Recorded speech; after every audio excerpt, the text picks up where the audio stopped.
Sompa. Yo, Madam was say, Omanhene, Namatia for ne, I heard for Omo Sompa TV.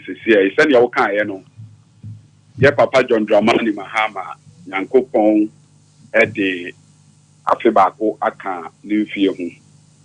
Now, feed ye by wa bra, na Sabio Jina Konope.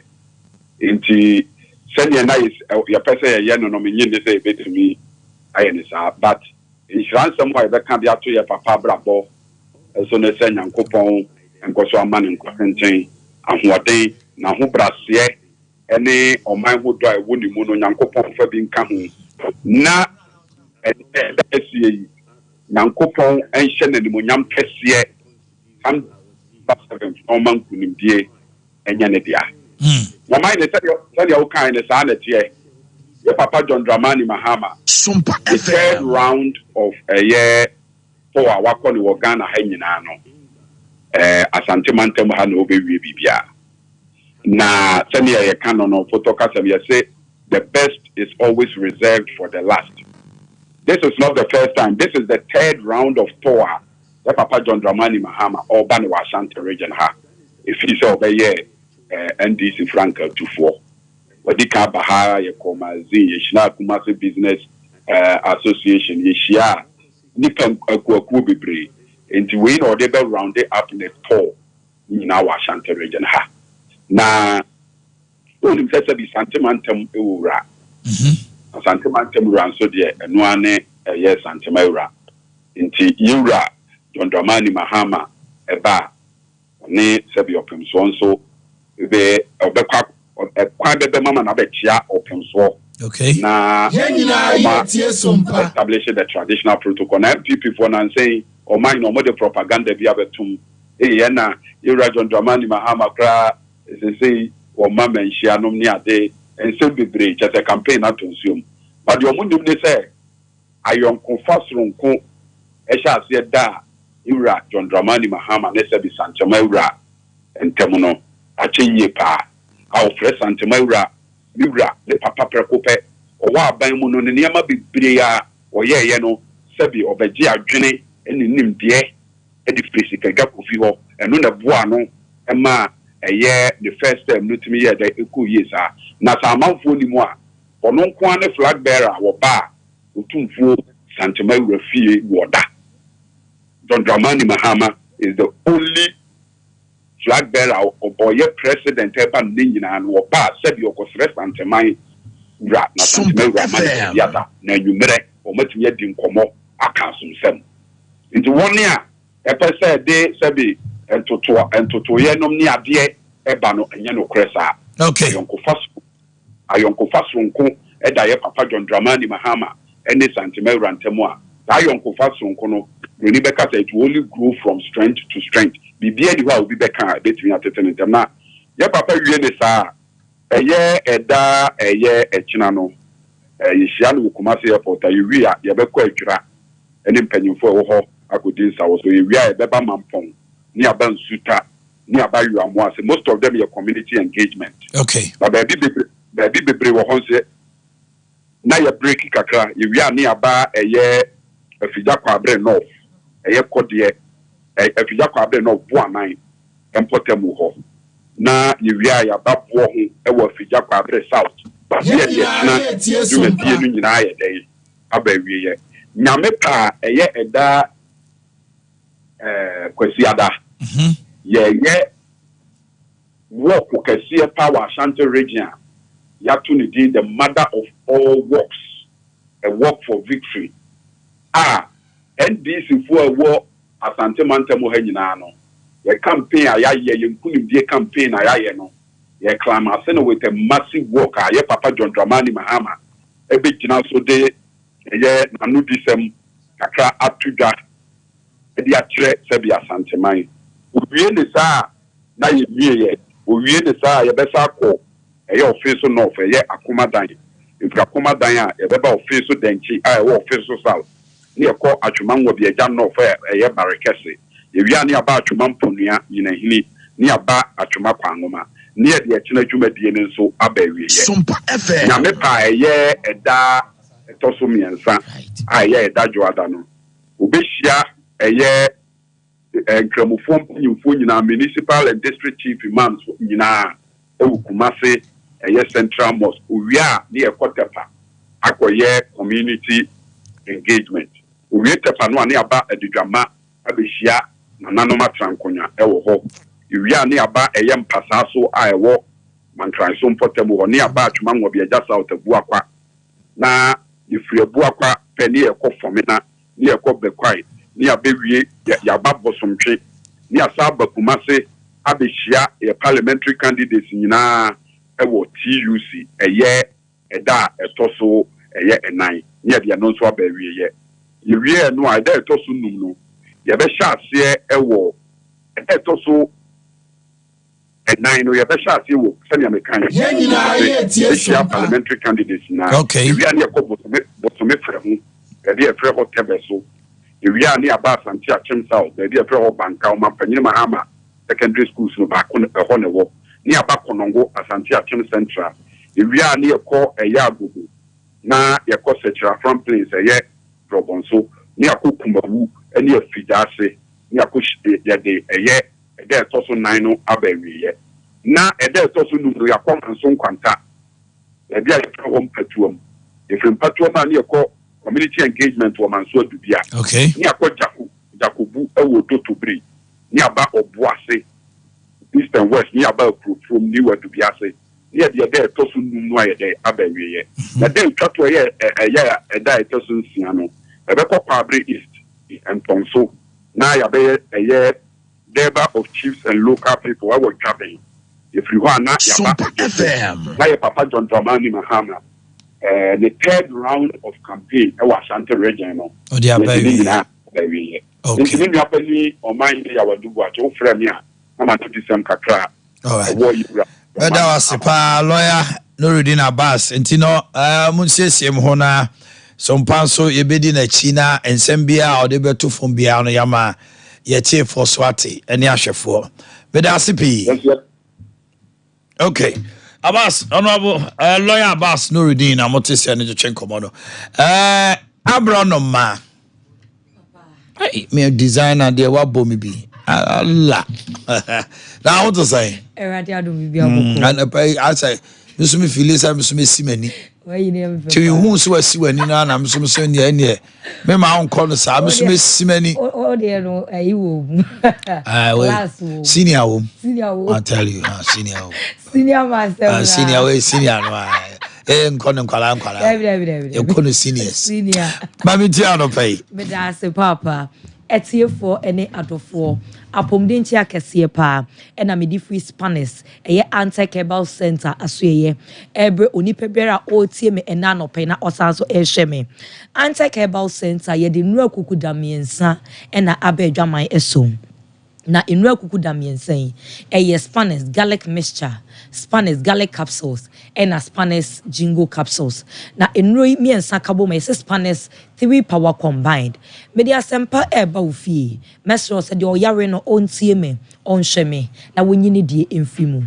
De opapom de mapa no enhwe me na onyini die emfimu. Me pacho se utie me a o pe Spanish enura kuku da miensa bi atwa.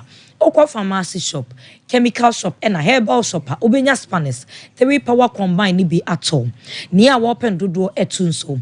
Enfan any entrum our bremai, Sawmill Junction, a yes Spanish pharmacy. Okwa, a no dodo bia opebia, onsa ebeka. Spanish pharmacy, bremai, Sawmill Junction. Na dear the woman say, and yes Spanish a droning kwane ton ho, a no dodo bia opese otono, okwa Spanish pharmacy, on sabeka, a biwo ho, a drobia, obenye binawato. Emreno esha, and unti yentin sequenimwe. Me patro yenko Spanish garlic mixture, and a Spanish garlic capsules eso. Oni pebiara o sheme, oni pebiara o tieme, enim jume dia, eda yenimu. Abato eda yenim.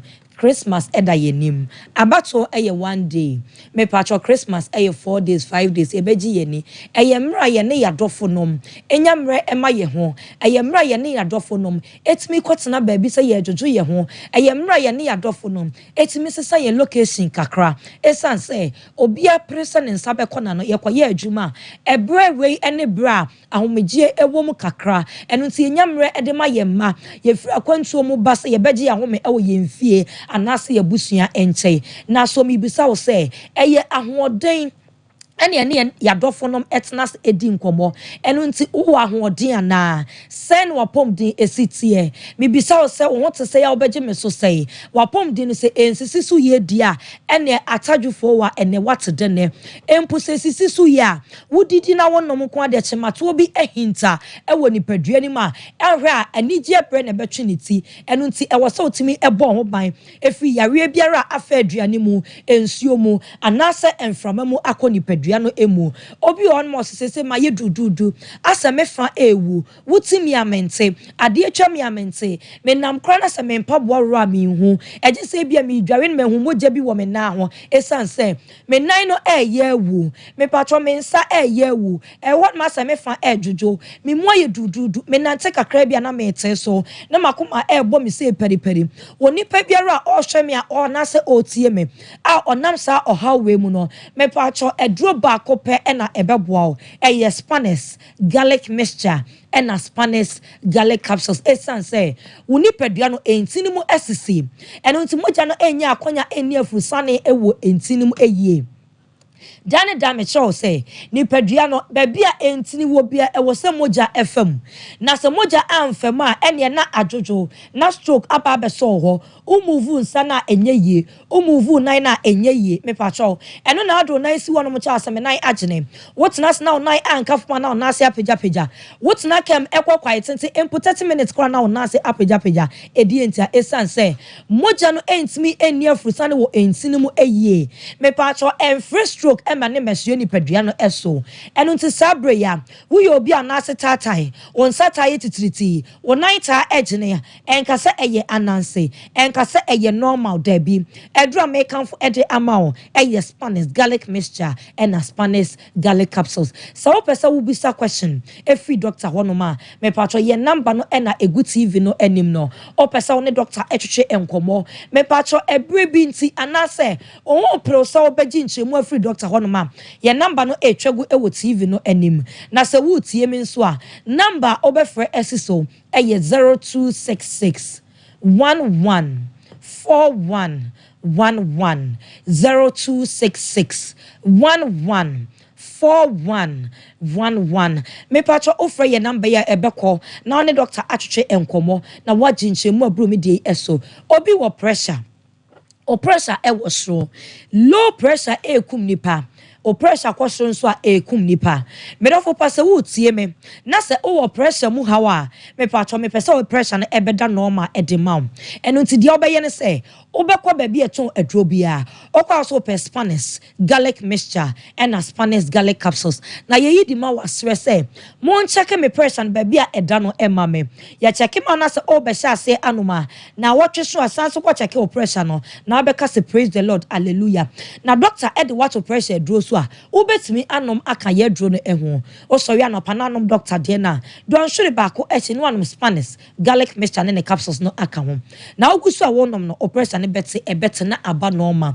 low pressure ebekun high pressure ebekun me patcho so wutie mi a yempemu bia e wo se e wo su ni nyina egu abonten me patcho bibi kakra bia na oyem asom wuntimi ema nananom ema wonten ene dede ekoso wa abonten enyina afiri mrante ne maba wa ho enso wutie na oyem aso edie ni kroba ya ma me pressure akosoro se ye beba bebo asembone mu amane a egese ma odidi wie na ni patata wonchen esoso mu enam oppression ti empo ni je asem krati ma pressure ekosoro na asem enam kwamu ba sa wo sori da ko na se wa no mo pressure adura na ewuo egina wo so medofo we nyina ebetimi etwa abra wakoto Spanish garlic mixture ene ne capsules anom ento ni nsuo na enya ne topaye ne esan se ye de ni nsuo no enom ne topaye no eno nti ye to ne mienu nyina bom omo ye ntafo ho ye wo mu mienu nyina ebomu omo nante bom na omo di dwuma bom na sa wo pe adanse e wa pomten ho ede a ene adura me de akokuduro ene ede e kasa chaw se ekoto e Spanish garlic mixture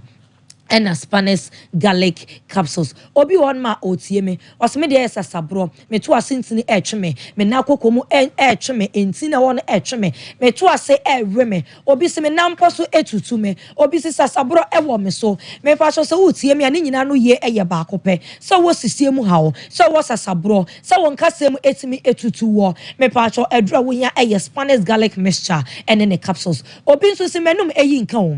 Obi so se me dwawi wi na me itimi me menses emaye me yoba me patro so you obi a odwawi na wuti hom wo you obi a wanum eyi nka wo you obi a menses emaye a edra me kan for ede amount Spanish garlic mixture and Spanish garlic capsules o mo jabro so obi wo no ma o mo jabroso obi wo no ma ni sugar level no e wo so wakọ check yes wo sugar no e wo so me patro edura me kanfo ede ama na siese we nyina ede ama ekrotu a ebekọ ade atwa wa na osibuo me wo esan say wo diabetes me patro se wo tie me a edura me kanfo ede ama Spanish garlic mixture ne capsules doctor akeka no bra maako dunsia enu akuku dam enu atumi wom enu ahoden wom maako 16 na ye de garlic nso afra se si ase ye fire phone ye go for garlic benefiter and ye mapa ye free garlic ma and abon say yes say garlic na ye sorry e dia free aduane ade no say ebo ni padua no ankasa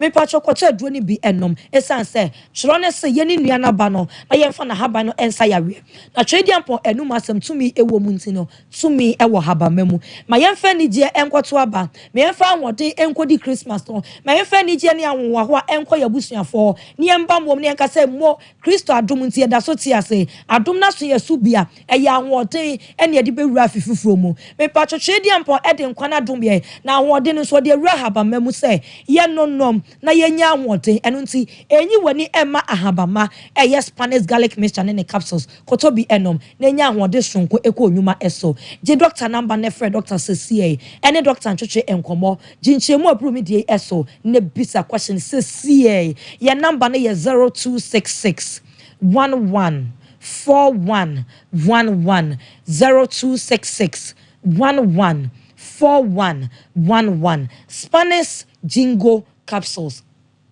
me pese mi hu ade eye me pese mani so eda ho ene mfuturo no esanse pe na ye wo mu ene ntinso ento baabi abefa bia mfuturo e wo ho empo demokra mfuturo e wo ho nom afi na mfuturo akowo mu mfuturo etimi kɔ wani eso eba ne sa wo hu ade eye eba ne sa wo ha wani no me pa chow eduro a ye friend Spanish jingo capsules eboa pepe fin bia fi ni padua ne ni so onipa biara ete no me pa chow eduro me kan for ede amount Spanish jingo capsules wo yo bia arefie wo so sabi arefie tetewa we hear Spanish jingo capsules me for page doctor number no your number ne 0266 114111 me pacho ene ye me dofo pa bi birthday me dofo pa me partner in crime me pacho so utie me a Peggy Oti happy birthday Peggy Oti Ewrade Nyankopon onhyira wo oma wa hoden Oma nkwatenti ahodi ewo mu Peggy abaya so no me partner in crime nya minhwa oba ho ofedodo Ewrade Nyankopon enye otese abe oso emra mfaso ema no padodo no enyinara Peggy Oti Ewrade enhwa me dododo me dofo pa me broni ma de enyina Peggy Oti Ewrade Nyankopon onhwa me dofo pa se wutie mi a Answer Cable Center ye talk show no ahana me do besie eno nti frɛ doctor na ne doctor enchoche enkomo frɛ doctor na ginchemu aburu mi die eso bisa question ye drone Spanish 3 power combined enu akuku da miensa me patcho me pese obeto ne miensa nyina abom esanse ye wode eye nipadua ne mu adwuma eye nkase ne mu adwuma ye wode eye moja mu adwuma ye wode eye nipadua no adwen ne mu adwuma ye wode eboama entini mu ada ho na moja no enya akonya ade afusane ewo nipadua ne mu eye enu nti onipa biara wo tie me a opa apomuden mapa opese onya asetena pa apomden ewomu se wotiem na se opa ahoden sonko e de akodi wudwuma bia opa ahoden sonko na wo de ehye awurade se me crash awurade na me mu ade nyina nya awurade ayede a ene me pa cho e wasa wonom Spanish 3 power combined enura kukuda miensa galeke me pa cho ewomu anka twade ewomu nubuna mako dunsia me pa cho e na yede garlic nso afra eno nti se wotie me na se arefie etete o wotie me arefie ewo so wotie me sebi wadwen atiasi enkragwemu edia wadra wo hia eye Spanish garlic mixture Spanish garlic capsules and Spanish jingo capsules ahana me do besie your number ne 0266 11 4111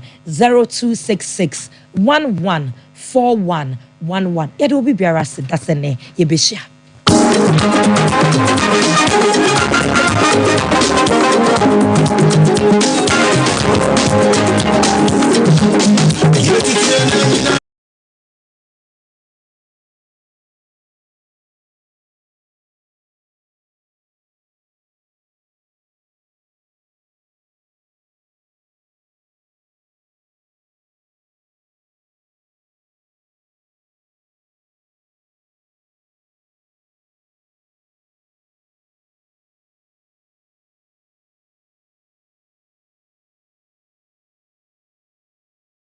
Ensukroji papa bojunsu a ene no an obia enum bie na alopai CEO Alkaline ofia sanso na Sandra ofia ye twetwen komo me ka tell say na me ne engineer Kwabena Japan ebe twetwen enkomo New Patriotic Party opani se me ka se me to me boase aka na bodini ne niema why your my hanuma me wie no na ye nyina ya sa asore ko.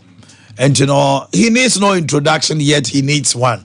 Samre on Dr. Mahmoud Baumia kwa pro ewo Ghana fanemu nyina na wo ya sokore man pon this year prekupe and ntino ene oba na che humbe hia se ye ne betena se atwetwe nkomo na MPP eni swade hunu Dr. Mahmoud Baumia ne Dr. Matthew Poku Prempen se ya mo person mo de o man Ghana ekono or the atwanimu na kosabia wose ebusa no so ye busa no amana ayi ano nyame anim ni MPP for womunye before nye strategy pa omodia running campaign we last hour no ehu o sama fo pagem na ebi omode nam ne de I critical I can tell you hey Gen Z boys no omuntiase omuso na adan kwa Kufuado wonye nye ebi mu kura se chase wonye sure so wako India ba menim say ye be to ba say ko India hey Adudi oh my goodness. Now those who are even insulting him are saying he will come out as the best president so far 2024 fourth republic na the obaba bi onumu nim de onu so de ba unti as a mo predodo ba commissioner general extra yeah next week Sawia for so Asante Manta Benya Regional Hospital oba bibiano mama mele kama kwaba ensure there any kanjin na mo pom to say ami adom mama ye ho ye pa Sandra so want to say bibia boko ye do bad yes elegant you okay all right all my da say anope die ye da etiefo ni ahwefo ase ye kasa efa kangin energy drinking water the only alkaline water currently in Ghana and over there yes no yaba studio aba demonstrate the pH tester testing so ne say and so egumu ahodo we have acidic waters on the market we have neutral water but the best one ma optimal health alkaline water now and also any kangin energetic drinking water and then you say you hear one or two things that is people's encounter with the water now every more it may be a phone lines no when I bet me afraid you'll be so SMBCB. That is all we want to do today. You have a question about Kangin energy drinking water. You have a testimony. One means so maybe dance here be obesity or pressure, diabetes. Yeah, na assemble quite can be and say be na edroye, but a one side effect. Nti be one medro sa the arthritic condition be one to the other. This time around, how do you want to? Ade on the mark engine no. Yeah. Yes, ronko. Ensure the sanka ono ma na wafuru ahye. Yes. Ana wadi die wi wabɔ nsuo guso. Yes. Engine no. E ka se bibi alkaline a. E ko nipadua no ma de na ya e ma obi pressure kra no etimi regularize no. All right. Nti Omanhene Yaw say this is a very fantastic question, and these are questions we keep on getting day in day out. Alkaline water na Kangen Energic water no. An extraordinary water because of properties and the money unique. No? Like I said in the introduction, testing so what German so now you have 3 different types of water. You have acidic water. So BB acidic actually it goes to increase the acidity in the body.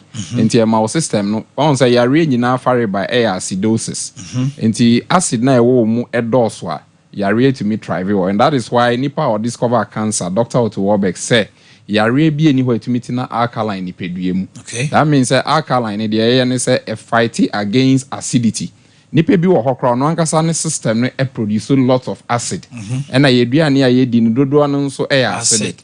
Enti say when nya alkaline water ankwa balance we no wa science e was secondary school and basic school no very very simple. Alkaline no ko balance acidity na ma blood na ba neutral and homeostasis.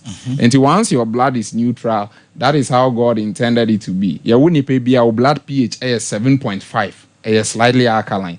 And alkaline water and one other property I want so antioxidant and antioxidant. You see BB antioxidant actually ade no enwe na ache. Ono ma repair cells ni tissues no. Okay. And cells na ewu ni tissues na ewu no. Odi alkaline diet is fruits and vegetables. Now we alkaline water. You are repairing. Naturally, you are not using medicine. In Swankasa, a medicine on its own. That's right. By getting the right water, and that is why there is a stream at Bremen UGC, baby, producing in soon. Yes, our stream now a testy and now a alkaline by 10.5 pH. Wow. So that is how God designed water to be in a nutshell. Yeah, and to my answer or question briefly. Obinso to me bisa say manom nso ni bi, and this is the result I've gotten. Na me yare but asame yare na yakasa nso na nyedru. Most of us are treating test with medicine. Nipa wo ho every day no nso afru mu no your body weight times 45 divided by 1,000, where simple mathematics. Enti your body weight 100 kilogram. Just all multiply by 45 4,500. We divide it by 1,000, I be more 4.5. Meaning say every day no 4.5 liters of water every room. Mika say your distributors numbers. So intimate na safo edit screen so 1 Safo fato so why na edit come out. Naturally no we lose 4.5 liters of water. Enti when ancestor woman doctor be a catcher will say and you don't have to wait. Oh here your pebremu Hamatan is here. And oh here now one dry one pipe. That is right, or mine. So you need to take lots of water. And says I will train. So I will train my body ni ehian so a train so every place is and says a train so ni free. And that is going to put that is what brings pressure automatically because it is going to put pressure on the system to pull those waters up. But when you drink whether it is alkaline water or neutral acidic water there emboa. But when you neutral water na alkaline and optimal health. It looks fresh. Look at you for instance. Oh, it last okay, I say 50 plus. We say, But you are looking like 42, 43. Yeah. And that is what antioxidants does in alkaline. And all look younger than your age. And to call Asia, especially Japan, where the Kangen water machine is used in health facilities, you approve say a medical device. Or their life expectancy, that's true. Ube huneni panedi 100 or 99 years, but or 90 or you're very active and swift. On charge. But 30 years, you see hot a shock. 32 years, he gone too soon. Ye biani ye dini dodo na kwa ye anwani acidic. Nipa ne tam fufuni abenkwan. Ye maame na o ye abenkwan no din so hie e na ye abenkwan no. Ye di abenkwan ni wi na ya bottled water egu so na say evidence of better living. Na anwana akwa see veins mu. But you are demonstrating how alkaline water to me break it down fat. Emulsify oil. And these are things that you can go on your phone and research about. So what is Kangen? Kangen means we are returning to origin. We are going back. Yes, ako. Tibia na nyame a boy. Very simple. So you can join us on the line if you have a question, and I say one of monsieur kangin and magic drinking water na or a dance here. The number is 0551931931 0548931931 055 hey abaya ya wache item 0551931931 0548931931 ofrea ya ama TV no volume ni conform na radio ni conform na yente unkan ye oba homa no so a your number so be person frame on frame yeah number office number is 0241 44 91 0241 44 91 okay enti oba homa no so a wanom kanji nsuo ni bi ma yente wonka okay hello good morning. Hello. Good morning. Hello, good morning, Uncle Omar. Yes, my dear. Now, what is it? Yami Adomo Soe. Yes, I remember call. The shop, not me what problem be. I will me minimum. O minimum. I'm a minimum. Not a daughter, medical operation back. And now I'm catching you know, my back from the Akabaku. It's me who the last one, I mean, who said the 10 1 neighbor. Yes, so me ton so ni so na ma di a me ton okay enti me yo bi na me nom gallon kese no white no highest pH gallon kese white no me nom bi enti ada kwa me ne manager hia wa yi bi ase kire no me kire so ko ba kai a ko hia wa yi bi ase Pentecost wa yi bi ase na ani Pentecost ye de o mo wo ye elder nti elder ana me kire sama no mo san so bi na me nom so na me hu se ade na pushi ban ekofom ayina me ni mo de show no na sika wa na ban me se me nse no munsu ya no tadia no ahomate me de kan no munsu no ntime no munsu no pa ma ne ko me ho enfi ni friends me no munsu na me friends pa ma me ho se eji se sia no miri mo hot say oh se sia de wa da ho first ni dia na echokumi se a hwa da oh tutu mi twa fufuo oh uncle why say nyame adu twa fufuo kama all right you call the next person hello good morning oh we just so ache man pick you know number is 0551931931 0548931931 obi egoita on say onom ye no ai atimi akofom o se first na onum nsuo kura na twi no why operation back but the second one no you go hello good morning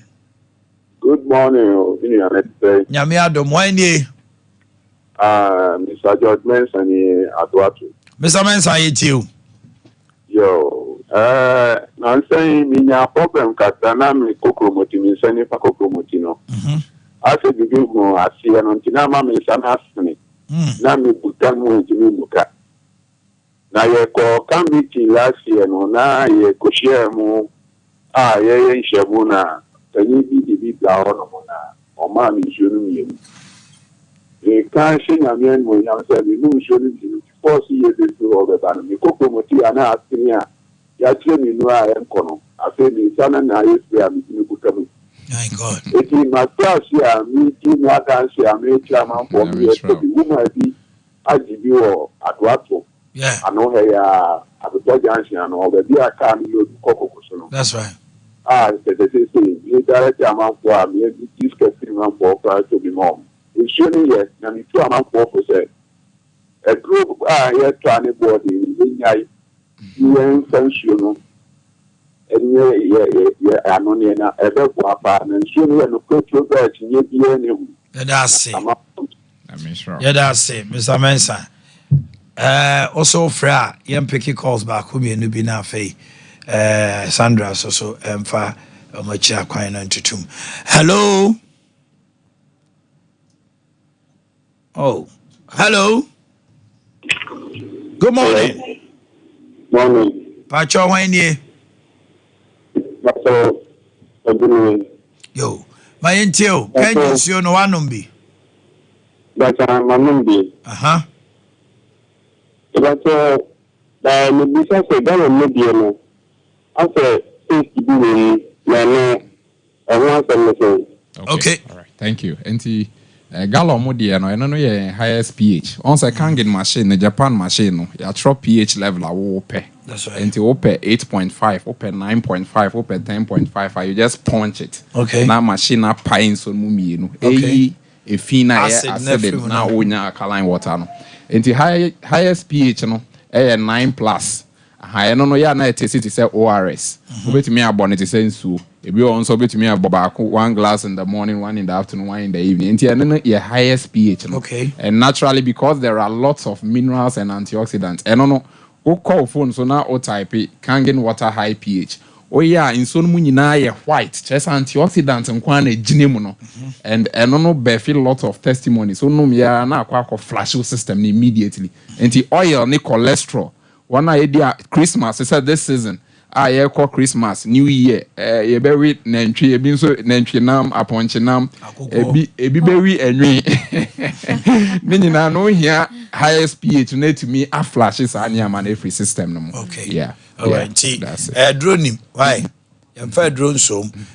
PK I'm for last one. Hey. Hello. Hello. Good morning. Hello, morning. Pacho wine ye. I'm Pacho. Femi Abilu. Yo, ma oneso kakra ma me why? Hello?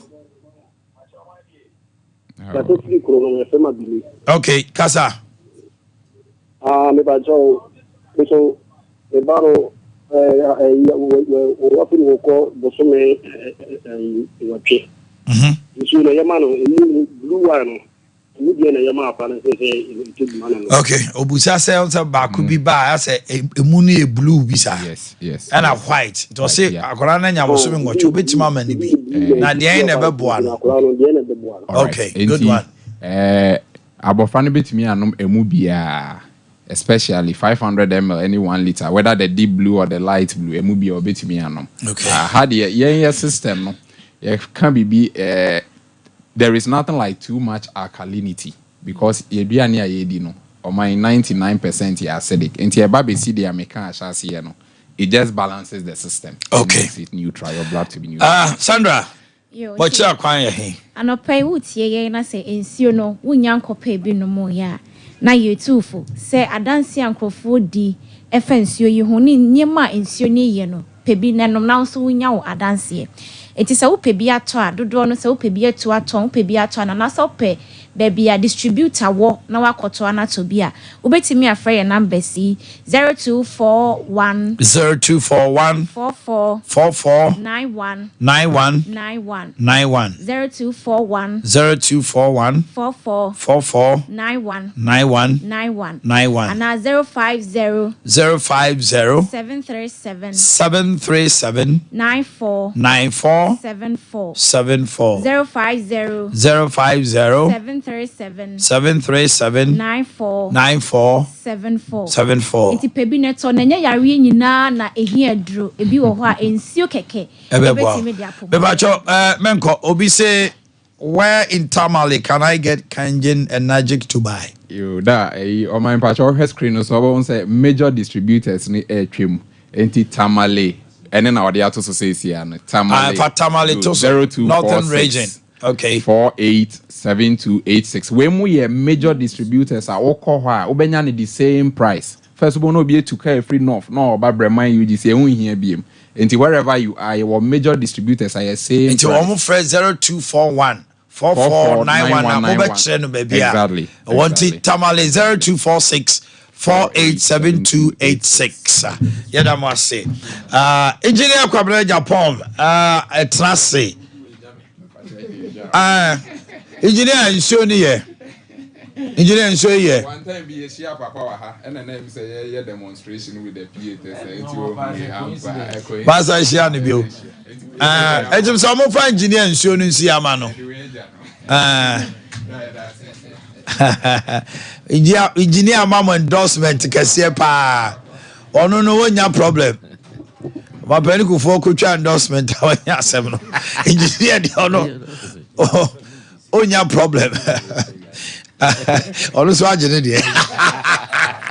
Oh, see you now nearby.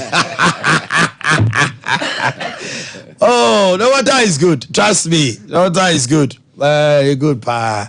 Good. You're not going to Japan. Quite a view. Now, bomb to say. Always looking young. I'm trying. Why are they? Because when we look back at the days now.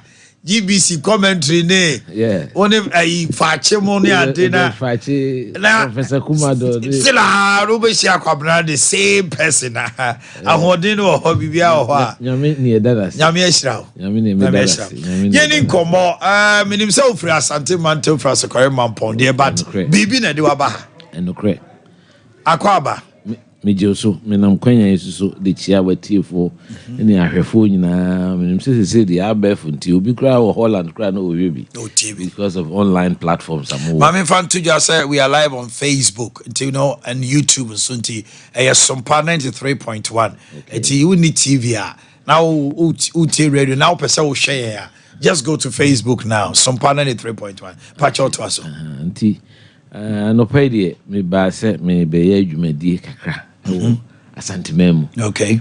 Say the whole of this week I've been here doing a media tour because me jidi say emrena so says ye body rule echire ni me biase o Ghana ha. If you say menua o hwe population statistics na enkola no ne dos say over 60% are below the age of 45. Na o hwe Ghana ha is important say ye bechire baby a ekwan ya fa so a ya bedru baby a bedru if you say one hwe ye wutie nipa ni bi kasa ya wo be kasa ye sorry ya na bad democracy na sana na tie ye nipa brain nipa betue hu si wo democracy no ni ya ye bi dada o even as close as 1979 ni ya to aba eyi Dr. Hillary Man and did 2.5 years. Na soja for be two in a very violent coup. No Ghana has say. Sa buy a friend PNDC no. And no na awo NDC ya. And ne utie wom kasaye ne wom ne ya. Enye me nwa say the oda oma no timi kasa Ghana for yare a referee.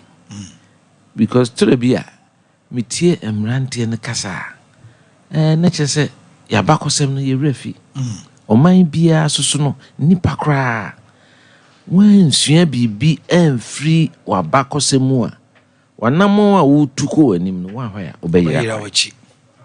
They are very important. Say as a nation we should appreciate the journey that we have traveled to come this far. Because once upon a time, especially in Kumasi, I say in 1982, there was a weekend in February. Unam Kumasi na so pija unsa. So what papa be a friend of Udifo Asari. Udifo Asari. Asemu si Kumasi hasi. That weekend, it was like I don't know how to describe it. Over 30 churches, Yeshigu from Kumasi hasi. Over 100 people were killed indiscriminately. It took the intervention of then Chief of Defense Staff Brigadier Nunu Mensah. So they sort of fly in to come and impose some order and discipline in our country. Chief Papa didn't see pick up to. So for didn't chin KJT Satan KJT na runabout. Didn't kusimu boni tio eshe.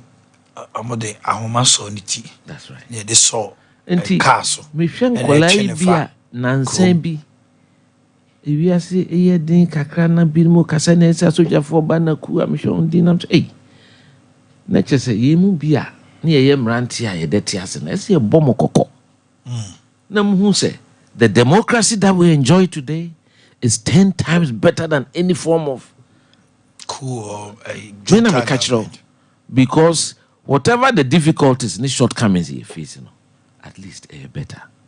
And near my Ghana for fame, na ye mpanimfo ni bi so do omo bo afore fight ansana democracy no kra certain time ye that 6 o'clock 8 o'clock 10 o'clock ansana curfew over 5 years the idea friend a nightlife eguye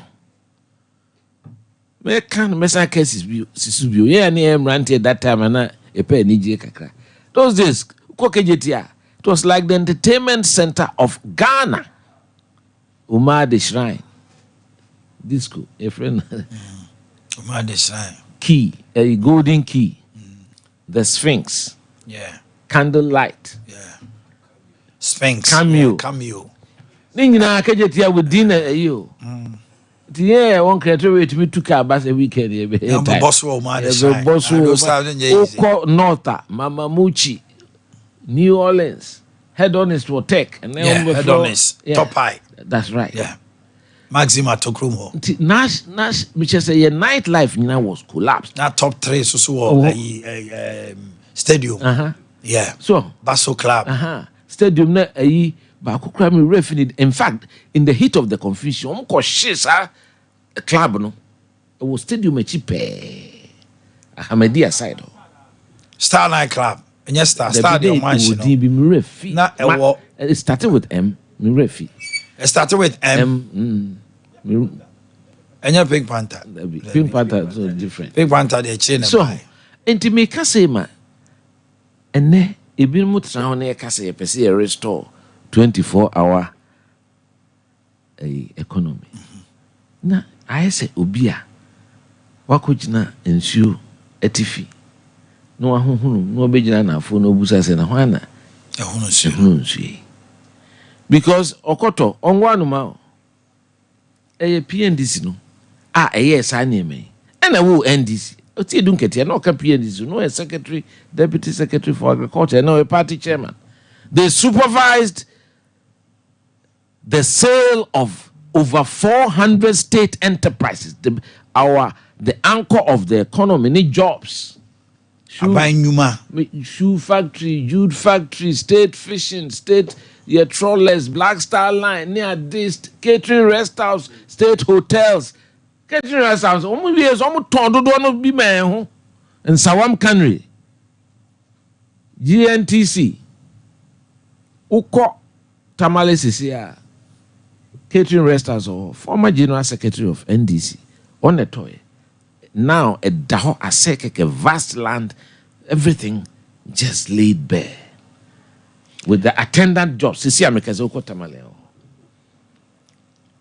are told, I don't know how true that is, that Ghana film industry. And also when TV3 and TV3 I organization, they are leading what they call regime change.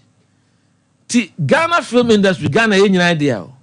First, the Malaysians be from TV3 or Malaysia.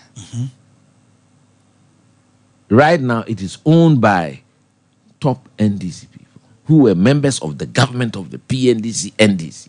Sold it to themselves. TV3 today. Yes.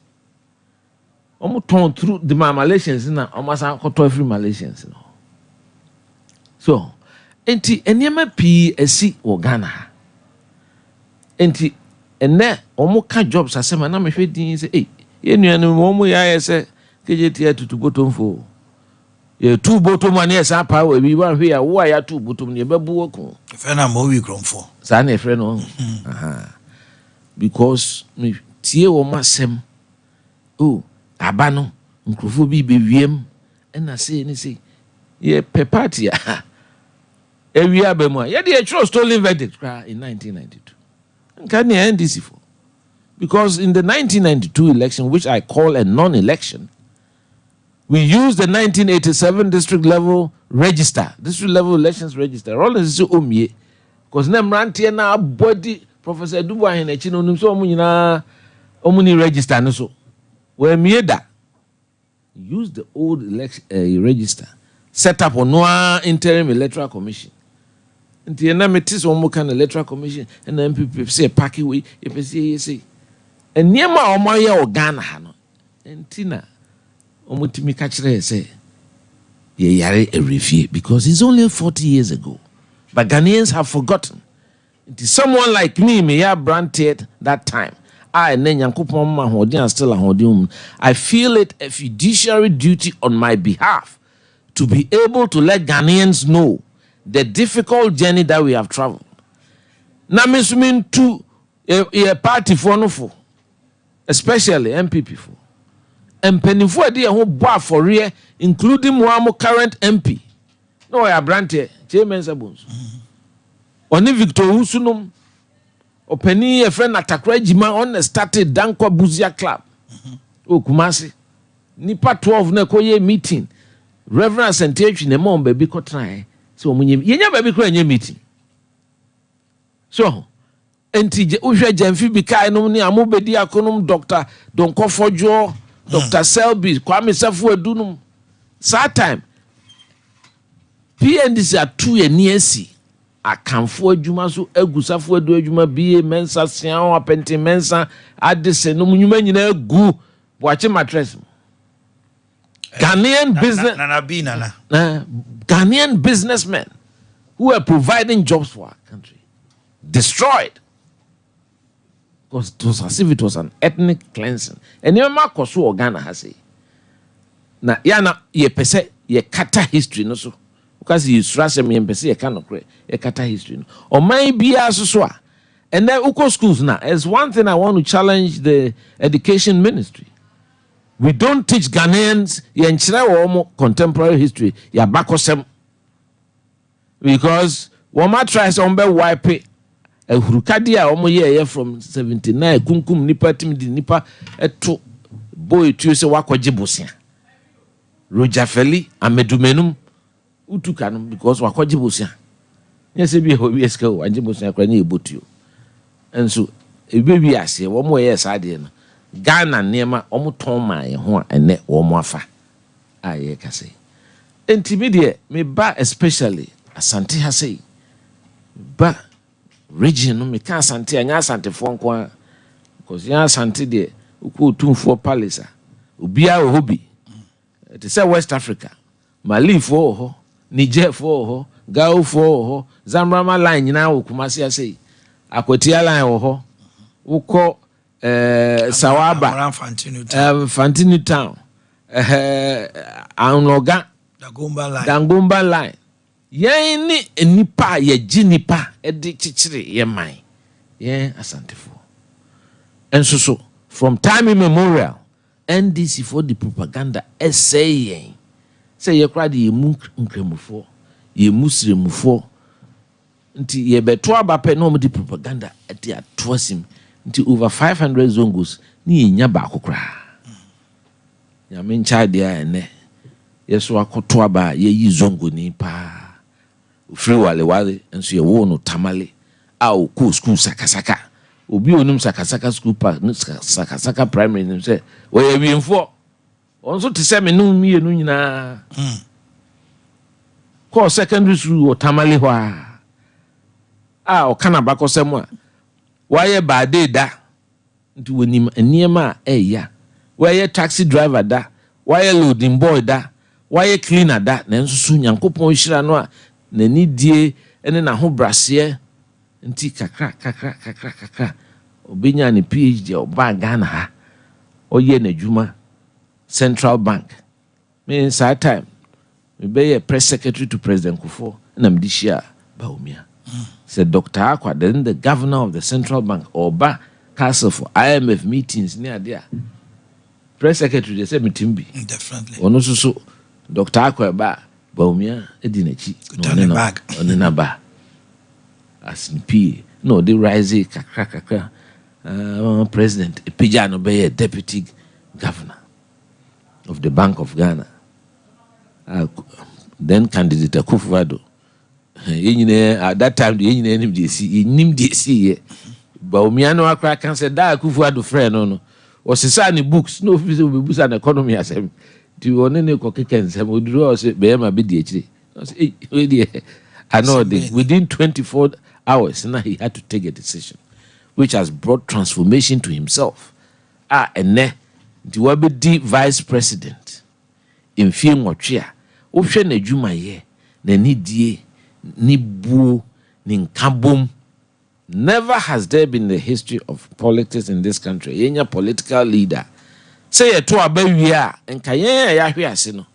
Ye kra na ekɔ fie na ya bema otinkwa na ye de support am say ye beboa. Because me kai 1992 ye mrantia na ye young executive forum. Na ye support Dr. Safodu. Safodu win ya no time ye nyina de ekɔ Professor Dubois Himfie Airport baby for Templesy Lane. Yeah. And odi ekoma prof ye ma otinkwa. Me mrantie no omunye adwuma. That's how I got to know Professor Dubois that closely. And so in fact in 2007 na many abrantie pa from Mujamono of the 17 aspirants. Ye 2 year e peja Kufuor nsa. Ye nyina ko nima one by one command Trinkwa ko assure no say e be boa na ni be campaign. Ye di so ye so. Ye wie November 4th abatwe. Dr. Baumia wantwe ono nam obia so mo ne mo contest ye no. Oko obia fie ne ko kasai kire ne say obsre say nyina nka mu no moa. Mostly the status quo has been say mo amalusu no mo command ye wan wini Trinkwa woni fie. Sanity. But we the ono mba mo. That's right. Nti unso ye obia o ahobrase o anidie o buo. Me cried or Munyam before the November 4th. Ye to abano first round ye bia onya be 70% out of nipa 10 and muse ade the MC party na decided. To me I'm a friend personally. Na man in Trinkwa na me catch and say futu kakra me dey man say he has to begin to heal the party.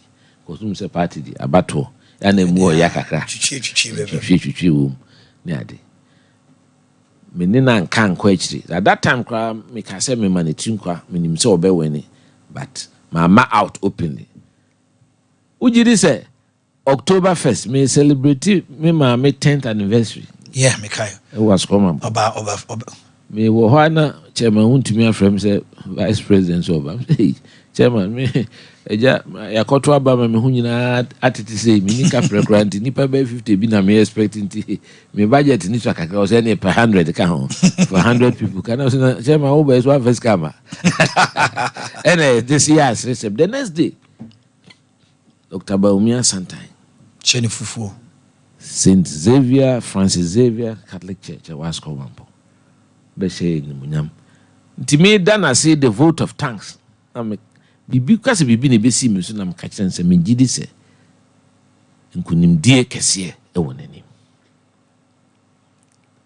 oho ye Catholic Church onu ekremoni obai na ho futuro ni ade no se kwabna we de ma ba ha ide me so me hu se mo ye bibi wa so ha meboa mo tiles no ni ade amodi be ye nyina no mafa ewiase hu me say oba kumasi na nse oba aswase say ho na stakeholders consultations na yekoye ukwe the way I see ho omo use scan ono na behwe ma omo ye ono na this can buy oba e obehu futuro awa sorry fie ono na frame no this capre me mu du susu ni ska ketwa chomo fancy na fresh sofo no am say my account also ye sika account of Prudential Bank me am terms can direct na me kotum chomo fancy na me buy musa sofo e o ma share ni onyam because mo use sika no mo hu say e dem ho nyina efefe o mo de bi kra ekosoro ye ade because na sika no mo do na say wenya obi a o was tima say o penny passem un say enkan only the in fact Ghana ha nyina only the patron of Lepers Aid omo asabi o obanya akwata for yetimia hilo that's right into uko weja leprosarium a lot of time within the birthday or no me could deal na medina chibe twice alcohol ja ya na was some be about omo akwata for na so the way obetam omo no ukra hu ana abo pusa kakra let's also fabi oh ene na ho futuro wa me akota ho aye ho fefefe ni nyina kire se owotima enti etu aba wie ya o hihye ne campaign team Obia ono ye to abama no November 4th. Na ni main contender. Ono I'm say March or say May. Na ye you know that 8 months or so advance. No onye. And so Dr. Bawumia quickly put together his campaign team, put together his manifesto team, and set about on a program called round the country. For the first time, a politician of Freya Sofo, no a friend Kremufo, or Fred Sarichi, or Freya Himfo, or Fred Fitafo, or Fred drivers, or Fred nurses, or Fred teachers, or more ye, Fumwe Juma, Niade, to put them together, say, Opese Uti, Omwasem, and Sana wa address him. And he went to all the 16 regional capitals. And Nuechireno, and Sana Obeyi, the running mate, bad Dono Kumasi Hase. And within weeks, call Takradeso or then a manifesto, Nanis Wedihu, a tour appointing. It shows you that he's a person, one, or a hard worker, two, why a campaign crossing opposition. He's touched more than 270 constituencies. And now make us say, or Bwim, Jasikan, and Santro Kofi, Akpafu, the own friend of South. Because a die you drew on emergency be on so black and kind. So, this is someone who has the capacity to work, or Najunimu do, Najunimo be, or Drinko Nimu share interventions as vice president, or the Abba are impacting on the lives of Ghanaians. And you the Ketwa. And say President Akufo Dubai, Kumasi has obey interview. Or can say be, or say, during COVID, no, as a result of a response to a feeble kaka in the beginning, that Dr. Bangubia ban ho catcher and say, or share hospitals are what Ghana ha. It's districts need be suffer. Till per se, you share every district, you a certain level or district level standard hospital. And only agenda 111 yo. So on the Kobo New Ramani. Bass Akrana and DC for in a business cow and say Munchre the source of funding. And so now make us say most of the agenda 111 projects are well over 70%. Now same say Ashanti region will be inaugurated 4 as a 5. Ghana phone in ejumadi abayna edi intermediate kakra ya make especially to enkolano ene mrante na omunim the history of this country no ene party for no especially se bia ya to aba de odi na chi wanya ana wa wankasa wanya ene emento ene emempene se de bekogo de enkokona enu nti na mabakumase aseme ma disrede Minkutu jogu form sada en sayem mesre party ni bia wo do Ghana mind de wo hwe adwumadi a MPP adi ama Ghana MPP so ne party a despite say yes any conservatives and capitalists and so minua de eniema eboa hiafo do broni friend social interventionist policies ni nyina free MPP ho fiti Mr. Kufuor side time na suku phone timi nko skuntu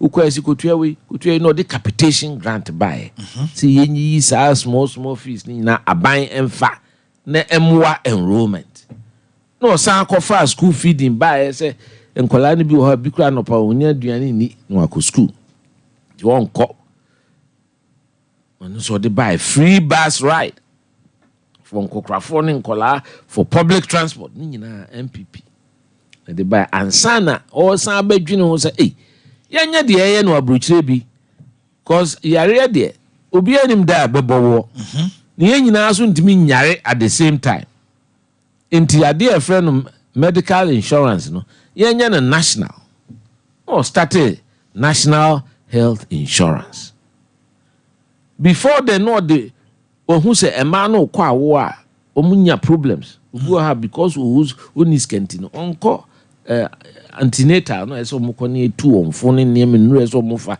so oye penfo to mbe wona nkola no either say omu ye defective and say omu aso fa ho cry they don't even survive the delivery. The maternal mortality near high.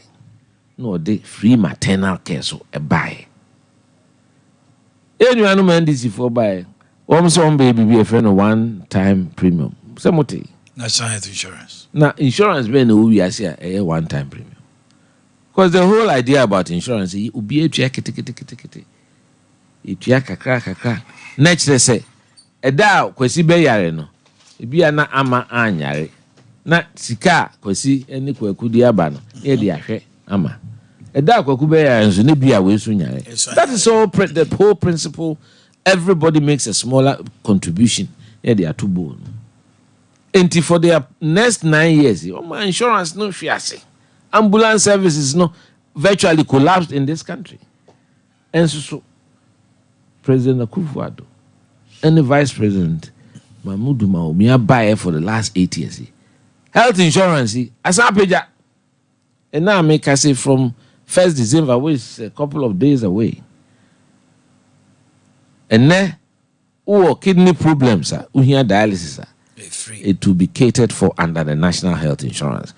Free with Ukra health insurance card. All about Ghana card, any abe for Niema. Na nipa painting as CSA no pediatrics any day. And so ene adia okofa baya abua Ghana for pane mobile money interoperability. And no aka obia brabum. It has touched the lives of every Ghanaian. Because a man near my is simpler. And then to American co bank, Faka co bank, Busu any be area, Yafin, high, small yemfes can faka, yemfan comano, there be. Because unya dreaming pa. Yeah, ba bemu and NDC for sa programming idea no de never hoda that no credit. I know my asset a program award contract $1.2 billion for interoperability. Yes. Dr. Baumia be who no see Debbie. It bit me in Ghana for more IT skills. It bit me a boania idea for much less. We spend less than $10 million. 1.2 billion to $10 million. Dr. Baumia bet so about 10 million. We saved the country over 1 billion. 1.1 billion. 90 billion. That's right. Whoa. And the idea mobile money interoperability. And on in chas ya say first no na wo momo na say wo Vodafone untimi first ka enkoma unu ya Tigo. This okuchini. That's okuchini. Compare Tigo. Or the omu nyina beto platform ba so. No ma banks no so nyina be kan. Beginning na telcos ni bi say empene.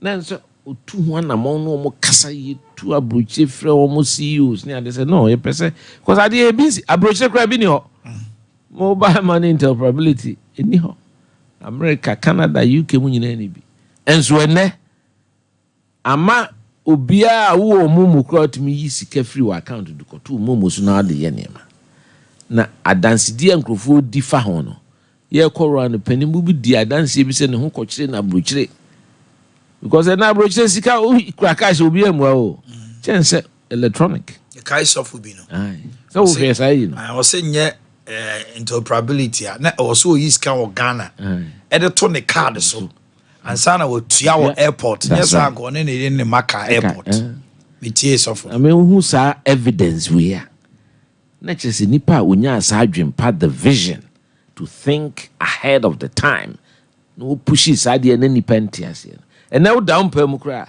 utimi subscribe to National Health Insurance. Intiama nipa na doso. Intiama sika no so ayekomu no adoso.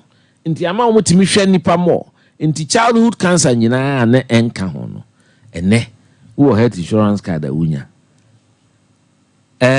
Chese niema bebre aba. First we go through hospital. Yes, ye twen ye hwe o card. Wa hwe ye bi akura na card na ira. Ko you folder.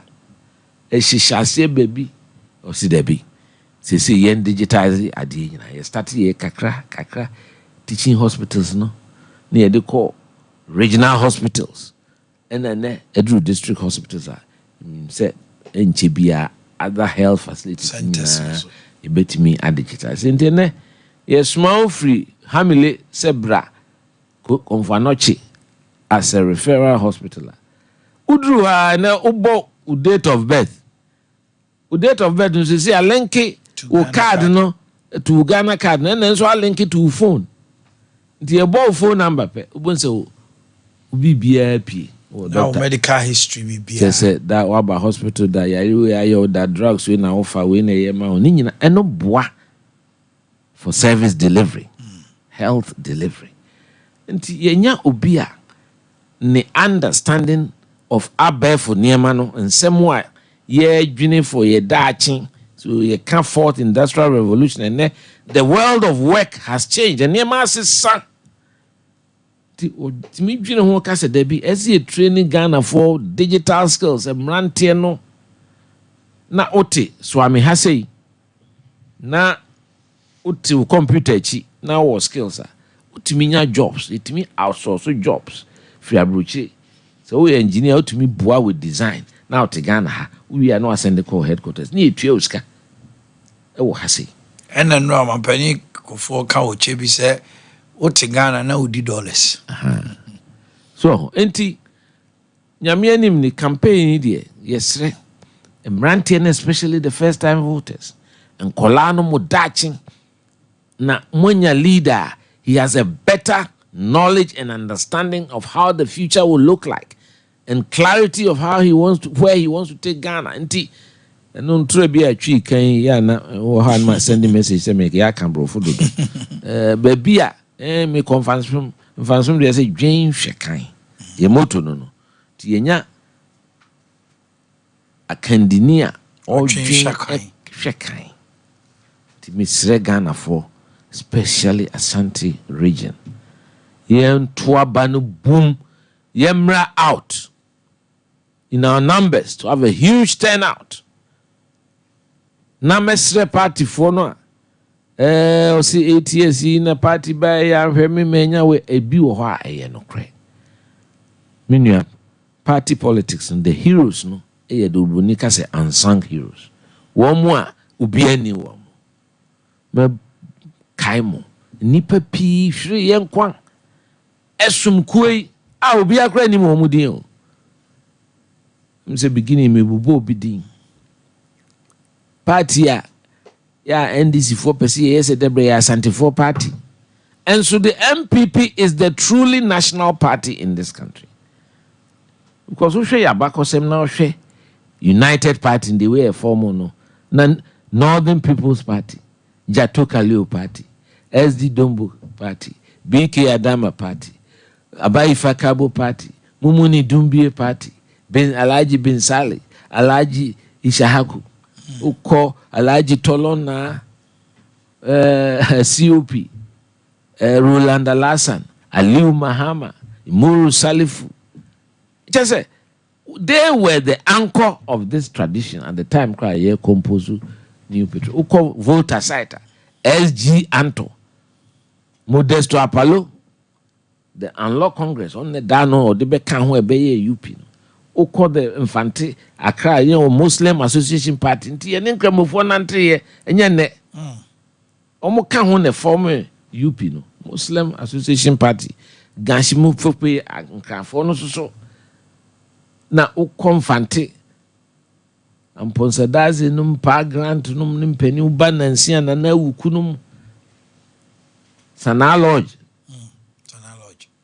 ho na ye meetings yansa na yete MPP Stephen Kreku ni fie na most of the major meetings si Onyanomo from the central region na ode Asante omo embodin so aka ho enti mesre nkola no se emrante na eba no yenye kwedi it was anchored on virtues be to wache de wo betimi aya odo beboa wuko. In fact ye emrante no afin ma wie school young civil engineer mo ye adwuma wa ba adwum Ghana Highway Authority so boso bia na eiska ne akeka bom as young executives ne dia koma Ajeni Mboate as general secretary. So on 5 party no. We were trained to give something to the party. Ye titi and say ye mwa party no. The betimi aye dia boa party. In fact, your first treasurer and the only chairman of Council of Elders, Honorable Hakmo Uswajima, your meeting back home. Sad time, my rehine, or no, the office net to the year meetings one kind. Or magazine be friend health guide, doctor say. And now, Hakman Becker said, for Hakman Becker said, when Mr. Penny be torn, dine be or cucumlimly, the Ranty, and more Bosca. Sika dekoto first party ekoteso kukumlimly. Ubia contribute kakra. Kandapa, Alanche Martin, Kosio Seje, Sio Beni, Patak, your friend said Gladys Asma, Cecilia Dapa, make a young executive for no Kwame Nabatels. Omunina. So, Courage Kwashiga. There was some brotherhood in this political organization. A man no ye krabeshe na ehun akono because ye do ye ho ye bibi me can say sometimes ye ko training me na me ko training because of electoral reforms me ne Courage Kwashiga those days na cars wo ya mo MPP cars na mo ka chochopo bi ye ko edu motorway say puru overheating na me ni jira kwa ho Akwesio Seje Ajuso MP, former foreign minister. Ona me friend no and obefa yansa na etimi akoho akoye training in electoral reforms. Enti mesre party for no. Se obi aye obibi kura na anya oda. Ese hu se o party die. Eno ane ye party. The party is a vehicle. Eno ne de som oman. Ade eno so ye no politics no. Eye amanyo sem ye oman no na mempese e befa NDC for mentality no say no contribution no chop because we don't need a chopping mentality in government. You go into government to serve okose wokosom to wache we adwumaden ti ye namu ya ye bonto yi ubedu baby obi say doctor obefa me ba eko Cuba o kusua medicine zongo for 40 Aban bia ni ho aba ahwe zongo to say MPP abai. Over 300 projects. By next year, 40 doctors will be coming from Cuba. Adia nkremofo pen say be oyo ba na oko hospital na obema na ese hwe no. Nti because of that Dr. Baumia selecting nipa from various zongos. Womo abinu womo so no. Omo ntoa ne so na next year the next batch of enso kwa wo so bia na abedrus obaka ho mosque ahodo asori ahodo wa boa wo mu ye namu ina nkrofo ka ho obi wa na ne rafi so enti megidi se na nsense wo hwe edwumadi a president Eden dia nka Ghana no se ye yama amamuo no kra no me de me ma femu die aban de wo na ese wo ye ne ma bi enso Ghana ese wo na mommo ne ma hu dawro and ese wo ye bibi ese ka masi we my say it's the duty of governments to provide these things. In fact, me feel say we have to elevate governance to a certain level. See a pager say the here Dr. Baumia pa ne adwensakra the reorientation of the Ghanaian and the possible mentality na je dey nsabetri akuma say me Ghana ni I'm a patriot, I'm a nationalist. We metimi aye meye so meye ni yi ama me man Ghana. Nye se de bia yesi ehu se bibi ebenya afrim. Ade ma me attracted to him. Se me hu so we selfless. Makoni krom wale me hu ni dan esi ho. For somebody who has been deputy governor and vice president, makota malisu me hu ni fie fine. But he's modest. On prayer de so Tim Kolano and Chirimani Bia, both in the NDC and MPP. Me suban bi. I say the Biano. Sem Ade Hagan. Yeah, penifo is soon free the Rocha no more. The Rocha your first chairman. And son very modest person. If you see you can live a fulfilled life without being fabulously rich.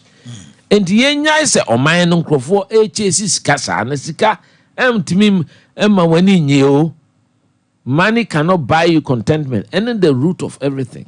Ntina emede this very visionary idea Dr. Bawumia ede ba a nipa pinya ntiase o kan bibi se credit system minua eno ne ade a betimi aboa Ghana because upa afre wonamfofo a etimi akwa abrochi for because say dem atodan na nche se Ghana de ne bio Ghana de otodan na je se wato ni nyina o disika pudio ato abrochi entesa unye tuya bibi deposit kakra na omunum se wo adwuma nko ade a because important say is society no say abrantie bi a wunyini say wo ye nurse ni o say wo ye udokua o say de no obi ehun say wo consistent income bi a na say dan na wo hia o sha brabo say ese ye de ma wo na watenem na wo ye adwuma na wo tua kakra ti bi a 30 years no by the time be adwuma be 30 years no tua dan no ka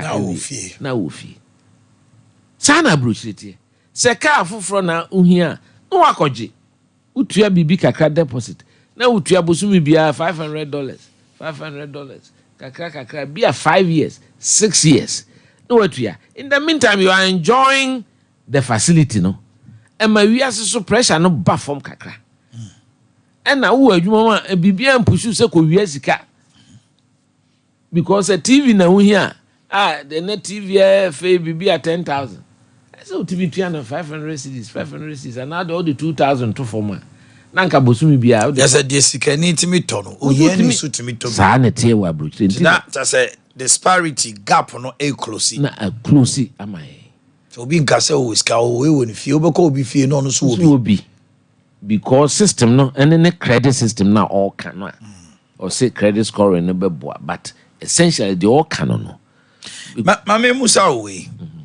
Much way nyina no obi kasa na mama economy na ebasa oman na eho kire sikasem ni oman nim de na hoka the American say nye Ghana nkwa na economy no din around 2021 2022 one because of COVID and later because of the war impacted on us negatively when they see kese power was the exchange rate mechanism. Nenusu nipa pi ntiase me na me running as a candidate. I had cause at that time to criticize publicly the president. Say, look, Drew Baby has to intervene. That time the dollar had moved from 5 to 7. Drew Baby economy no confidence near the ti do no you have to take some measures. Who say bia with the confidence baba. So because me person me busa ominia. Ade ne yakọ COVID obiara si na adwuma egu den na nkrofo anya cedi a yedi chase dollar nti dollar no kosoro because the question is me no te uhia dollar dollar enye legal tender o Ghana ha nti I think said the forex environment no is not properly regulated nti ye ene ko be obi gina kwa no fraud say because obetumi asesenska wrong it's illegal. On mine, we have to make sure to say Dr. Bawumia can in the manifesto to enforce order and discipline, value for money for public procurement, and fiscal discipline. So, central bank must register forex bureaus. How are they regulated? And then forex bureau. Ukwa de assembly ebusa wo because nansen bi me call Senegal call engineering conference. Me drew me hotel make us say the na papa yi kan we dollar om hwe anim sa kokrom na kosesa na use wo musika no so enti nkrofo kra dollar wa is illegal. Dollar is not legal tender in Ghana. Enti say akoye say investment tool because demand and supply na nti if you say demand na ban demand na every hefa enti say uhia dollar ezi ebusa say dollar no dey here den utu kwan a uhia di twa ticket uhia di akotua hotel those things dey as a bank timi di ma wo do see di kwa na bank di amount that will keep the demand in check but say unum say nkrofo todo keke de shempase to see na epija no atom. Business. It has become an investment tool, and that is what Dr. Baumia is determined to wipe out.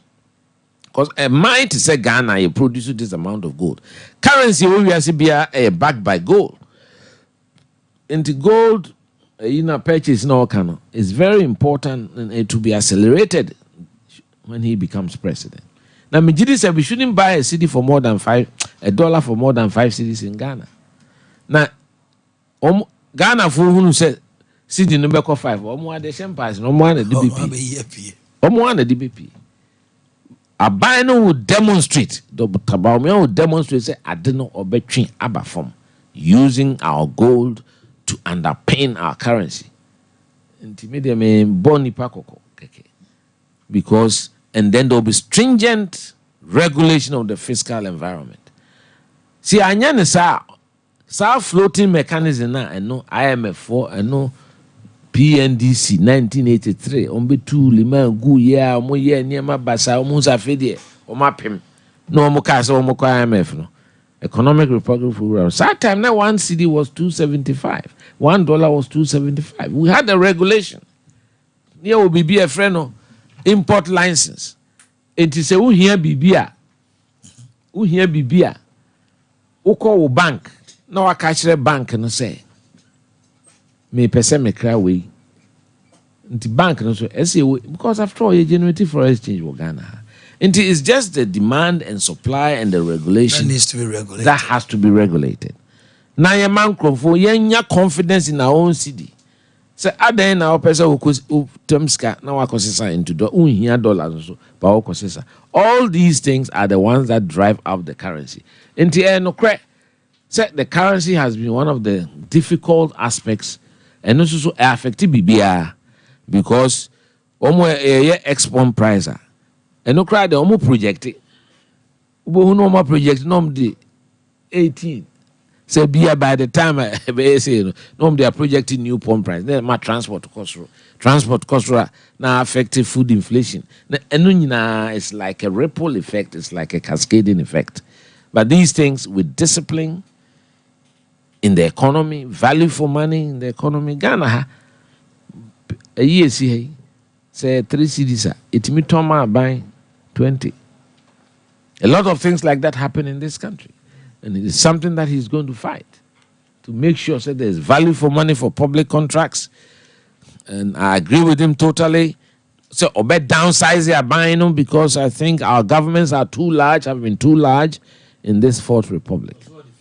On the Mexico, only 54 na me 19 cabinet ministers, 19 deputies, and then the 16 regional ministers to 54. So, because you see, we have to cut our coat according to our size. Now, we are so it's a development by Minia, and no one nimdie. So, the Bible more. You see, for lack of knowledge, my people will perish.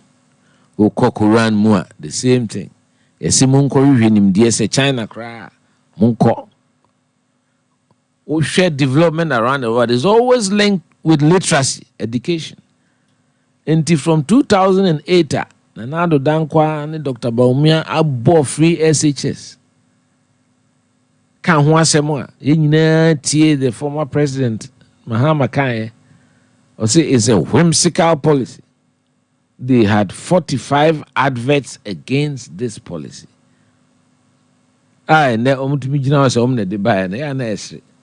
Because in politics, you'll be a friend of flip-flopping. Who can we know which no one can know down one? No one can say 4 years in enough. Me constitution is not enough for a term. And then they will say, oh, about 4 years, I'll be to my year. And we share 5.7 million children after free senior high school. One policy, a touchy baby, say we CPP ni, say we PNC ni, say we MPP ni, say we NDC ni, so free stream, so free Mpuano, so free Enche, so free Hinfang. Everybody has benefited. That is what I call equity. And I say, Dr. Baumia Nami also a broad-based development. development ema yenyi obia bakokra emfrimu. No one should be left behind. To show education system na the amount of money yedi ahyem ene who say public schools no yes no first thing so called international schools. And that's how it should be. The man crofwa encourage say LA primary so government okohwa ubetimi do bako because the new STEM schools na SCC 10 of them it is a university. Ekwa akrodia hemfo no say we dey yen transform into university ma. So now we sika dey ahye TVET no so dey abeka free SHS no and so you free. Ama enlistment and enrollment a move from less than 50,000 to over 160,000. And in about 10 years, that's a Ghana ha. Ubia timiako SSS. A bit man pa. Because we say uko school. And I say uko up to SHS. U value u body no kra. So because when him say nyanko pon boa ubetime realize your ambition. Free SHS by many G pa ye. Proud to that na a social canker be a unity or Ghana near friend or tramadol.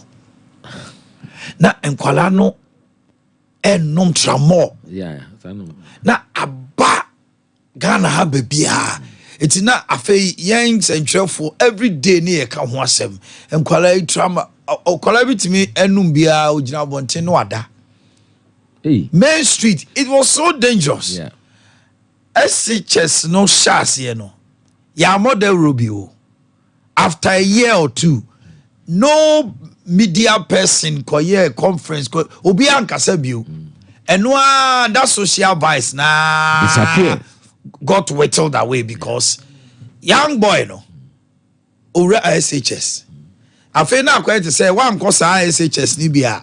Uni swag, grow you grass in one come. It will be a person of a quackonom tramo.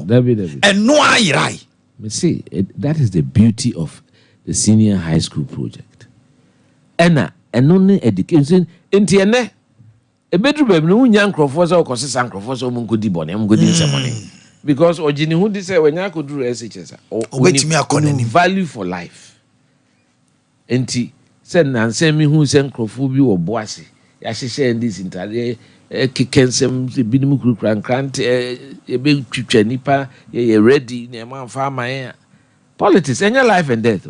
So Timbejina national television so was a electoral commission edube chichinga na empenim for former president one who sent crofoshe watari one condemn a day way publicly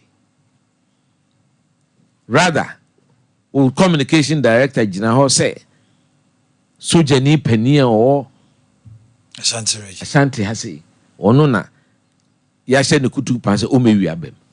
I said, Papa no. A bayo would the so be boni deans a professional soldier. I won't need any evidence as someone woke. And then I bear for near Nipa Biti America. There's a friend Kelvin Taylor. Or yet programmer na mahama energy no poku yi ajima picture danechi so promote NDC no deal to for them no dimpenim for them odi okaso onye Ghana ni asemu a wo kan kra se e fa kwam kra edidi atem nti obi akra ntiminti so enti say suban na ba e very angane and I hope say education no free SHS a bedroom in about 10 years na efie biemu akrache for ana omo nimde ho enti suban eni ebuo eni die ne kasapa ebe hye ma wo mamu ebe boan ye kodru drobon so mikrom kumawu unse first SHS place na omo twa enti no ye different wrap up man na ye ko share papa bi na ye ne di nkomo me cry na num se bia oye no asebo kan na shock me krachi mun kan je o mo so wunchi sa wagina se sa wagine na me de se nya aban we a kaya busuem obi anko college da me fa meti college college yeah ache na nkola 7 ti wono de enunti ama akachefo abanifie omusuban class sante said okay because of course secondary school swag no so no yeah niema also ubedi huni uko dressing ubibia wo kasaye it improves and ye gidi sa policy no there Dr. Baumia ba be shemu kina make sure say every Ghanaian a bedroom baby no enche bia na every Ghanaian I go through senior high school. Your friend engineer Kwabena e Japan. Na me do be see ha why ade. Ma me kan kakra emfa akuafo ho. Hey, be time na so. It's the major policy of Dr. Baumia and it say obe page akuayo. Because Ghana we are largely an agrarian country. And to be a friend a tree crop and to nye cocoa nko rubber a major tree crop, cashew a major tree crop, palm, soya, shea nut. We no ye niema ye develop near process in a process no ye de beko baby a ye do ade no. Nti cocoa say the vision is that in about 10 years no ye mfa cocoa bean be free Ghana. As a processing, yeah, powder in various forms, yeah, liquor way because chocolate near being in the extract no there. Now the come out brunina no alcohol yeah if you extract now it's about 5 times the price. Okay. And yes, Ghana for yes, Kumasi for yes, Santimai, almost pa out boom no one to about pa Emma Dr. Mahmoud Baumia. Na MPP in Twaso because Ghana did 67 years. Yeah, you before you did 21 years. And I'm a church. Me Gidi says a you before now, mine so chat said the PNDC, NDC, 19 years now. Ghana be crabbe. Ghana be crabbe. Mami Dani me home run this year. Na many sexy givers. Jochen komo. Will givers for one more. Young goes this year.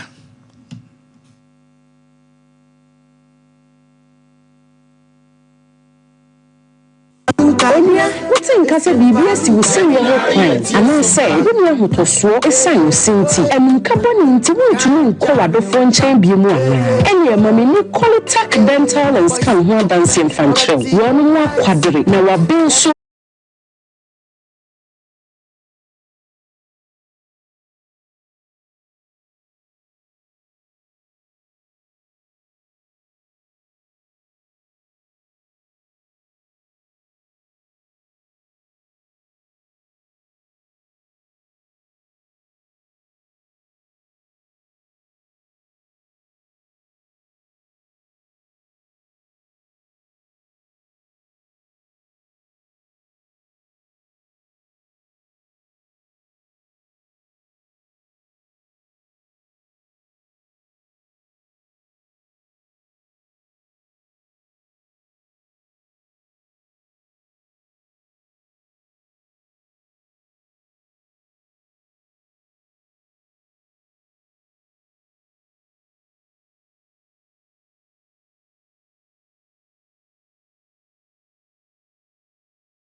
Bank PLC, Yeye Savings Account, Current Account, Dachinti Account, Shares, Microfinance, VIP Cash Collection Services, Sir, Eye Funeral Loans, and our Church Harvest Mobile for the Napa Sebeji Musika Mamu, Eye Nia Betina Purintiji Musika Mamu Dia, Eye Jabi Ra Bank PLC, and American for Ediamawo. Yes, I fixed deposit, money transfers, social service, and now Sikabia with the better account to and now Ube Biano, yes, send SMS alert free. Now the Emi Dekra they say, Jabi Ra Bank PLC, ye be a bangi, ye 40 years. Hooray! Now and now me and you mapa and Sompa, yasumi a customers ninti, Chamber of Commerce, admire work a Siabia a best Ra Bank of the year 2023. Jabin Ra Bank PLC, yen head office, Ewa Asante Jabin, yen branches in Ibi, Ewa Ejoso, Bonre, Abuaso, Jabin, Pankrono, Onye, Roman Hill, Magazine New Road, Sipatimpo, Fumesa, any addition. Fire 027-1409-340 and 057-9792-712. Jabin Ra Bank PLC. We are the best. Ghana for a brave do say a tour baby. President Kufo say one tour, Obuda Tuaman. Say we tell you any pana or cotton or to a bar, one pair, and you know, baby, are was in Fiena. But sure, no dear, or who say baby a Ghana dream. Obi or Jimmy D, so better be a coy name, and a dog back of Tamahudu Bound. Tia President Kufo. We also want to plan the message, one to be better. And the bay and say, why would it be as old in Cardisha the tour? Now we have been to mento want no bi kotuna afebe yas ne beban ani tia usunsun wa sitran wa dinla ahona nunu bo want ane bebi abanu internet message continue mabobi my tabako mabobi mi di show and we dinamity yeah and so sabi ni anipa from our council so yeah but my idea was that we are big radio no we are sitting corner there but we are as Baumiana Sase. Sexy. Bibia Boko. My until give us for. Sure. Well, Yama Ghana for Aquaba, Nayama Wana Chen Famra Santaman, Ajatum on Sompa 93.1 live on Sompa television. Moti and Kan of Pabridia near the Apomodene Como. If we give us Herbal Center, Quancha for Penning Dr. Solomon Kwabi. Adan on our doc, see Mr. Sawapomode Hun Seminar to say, and Yempa rest assured, say a monk common family within the next few minutes.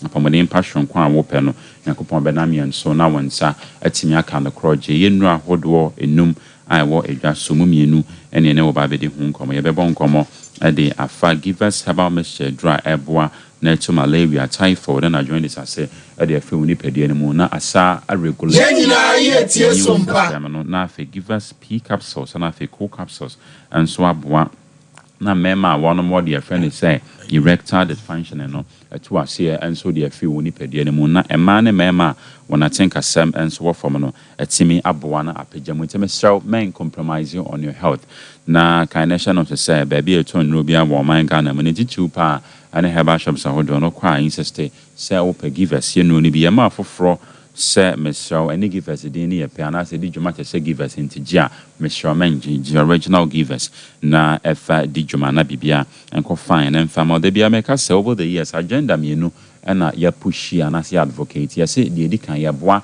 ama our sense of urgency or sense of proactiveness means wa konkan yem pese ya ria hodo bebe ni pedua ni mo no obe yiyimu enam say dodo na yiyimu ene obi enya kini problem na order dialysis so na say oje ayahwa aya na Sompa FM na the say ni panenya malaria typhoid and asa join this aya na onfa ani bre stronko and so onfa enkoso enti yem pese obe ne sade to so mienu ya say yen to ado ne keke ye to ado ne de ma no na ye kire okofa bai ekwan hodo a ya re ne fa so bani pedua ni mo no abomoden na wonso watwon ho de afi ho sene ye be ya wo de ye no ne di dwuma benya value for your money de bia meka se o ma bia call ye fa ne say political instability menteme ho ase entokwan ketwa ne akase nyina se de police for call na wono mentimi anso anu the last point of call I will be a shrew a yasrafo into Winnipeg no the last point of choir Arabia shrew a dear friend is set immune system into way a boy and Kayamiati assessor no cry immune system no there say a carry a majority shareholder our Winnipeg anymore into send a immune system nini honoma the entire being in ano and ya dear sem no and so na nyina ye tie sompa no na eboa na eboost no na enipadua kwa eka bom na form the friend say immune system e bi te say bone marrow or complement system and a white blood cell no enya hoden hwonko na integrally jomadi titu pa Nyankopon e de share immune system then no recognition and identification of diseases and infections no etimi aye na yare ahodo bi e beba nipadua ne mu no etimi aboa na aka na asa e de afri honom classical example say so obi honom a wayare ache wako hospital wano monuru ahodo wa hu expert na so yare ne ntimi nko intimi enko and I'm saying immune system intimi identify into regardless a drug enum biano enya de say na yare no ebeko inti onom give us about mesha a drone na eboa na e boost immune system no na sa dwumade no recognition and identification eka no na esa de afri ho no obagie number now we're live on your TV set to bones and numbers and a go ase obefre Sompa FM 0543 222 470 0543 470 na watimeni na bonkobo na pomodin passion kwa wope no Nyankopon na mienso na wonsa atimi aka ka na no sese onyare mpo a obetimi akwa akotobi na wano menteme ntwen se obeyare anase mentwen ema immune system eso ahoden sem emma from ansa anene wakwa akope give us about mesha adroni bi and so ato sanso na afa join the say to asia malaria yare no etu asia ne kofa by and so I say ye fia hodo ewe system ni mo no the final touch and as the final product of a thing I dare say a pie and tontum. Into the Biamecasa 3,500 kinds of entontum dry. The common ones pie anyone, the female anopheles mosquito and the male mosquito onka. And you're into Ophidi, why they get the power of flower one, your friend is sent nectar. Name of the female anopheles mosquito no crap plasmodium parasite and one. What was who didn't and tontum oba ebe cow and asking for between pamoja and so when you pamoja and yadi se kosia hodwa mo person ought to no betimi atuntemoja na ene bono itine okawa no the plasmodium parasite no na wasake wo moja benam so ma wonom be multiply in number wonom ebe wo intime show se bi awewo anam so ama wanya malaria fever me sure me can forgive us about me draw and so e the amount akwa ben so na mefa so a me hu se menya yare a friend se malaria yare no Otesa wa poso no wa poso sha se eya wo ya anase ya omre wona nte kakra bi na wa bredo do na agidi se nyenua mo ma no wono be ka se yinsen enya always the case and metisa loss of appetite untimi endidi itinuama we ngena e bon ka ya mo hu se no kre the friend is malaria yare no Sompa FM ba woni pede no ntimi show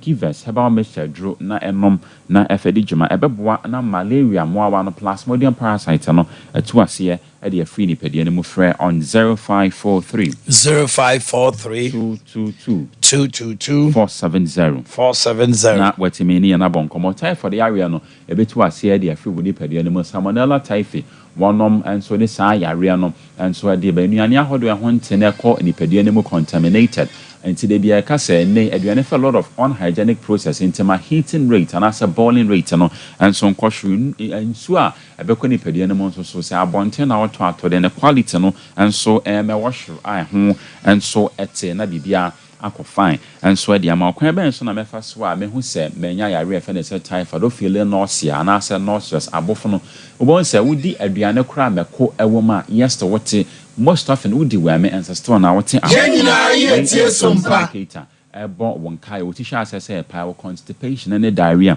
ade na ho agimiti per give us about Mr. Droni bi na enom ya sorry so would give us P capsules and after give us co capsules and also one mema one more the friend is say ED erectile dysfunction to us here and so the afini pedie na mebeboa na apompe moja na asekolati e de abase bi obament ne ho na etimi enya ahoden hwonko we yoba we ye bema watinkasem ayade se ekofo mehrew onomo no ayade se ebeboa na ne ama wo sexual pleasure and so etimi akonkan na am say the several senses na ye won se me so mo na ote dia then I was say owo honoma wonya atinkasa opese wodi mpamu agro wona koko ni amama woni pedie ne mu wani so yon hene wasom aya wo hene mesrew onom give us P capsules na co capsules no na ye boa na etu ase enso de afiri eye woni pedie ne mu enti we enso eye nkoma and Sompa FM enti me men compromising on your health. Give us P capsules and afi co capsules na emwa na ko ni amama nyina na wadi the full nutrients no nipadia no age byproducts na wase ba abonten no etimi aye ne sa final over fraying on 0543 222 470 0543 222 470 kana channel to say be to nro bia o man Ghana me titu pa and herbal shops ahodo no kwa insist say also give us product maybe na juma. Thank you very much. Enjoy your weekend. Happy. Let's do the birthdays. Happy birthday to Father Asamoah of Wesley College of Education, level 400. Father Asamoah. Hey, Esther Asamoah. Esther Asamoah. Oh, sorry. Level 400. Father Asamoah. Esther Asamoah. And then Mrs. Doris Kodia of USA, New Jersey. From your daughter Ohima, Mrs. Doris Kodia. And Daniel Ofusuhine, telecommunication engineer at Dimensions Data Solutions. Then we have Lucy Nkansa from your parents, Mr. and Mrs. Nkansa. Collins Adams Hayford. Prophet Collins Adams Hayford, head pastor, Infinity Miracle Church, Cape Coast, from Ericana and Central Regional Correspondent, Sompa TV. Genevieve Pokusi Fafojo, your father is Kennedy of Oforikrom MPP. Madam Ruth of Abetifi Presbyterian College of Education, from Berryman. Sompa FM. And this one is from Constance Boakye. Constance Boakye Stancy of London, from your brother Akins Banks, and then Erama from Ivana Ekweusu of the Nchemboso. Happy birthday to you, Erama. I was your former Musia fancy Ebert Nasi. No, they are good. You who sem at Let's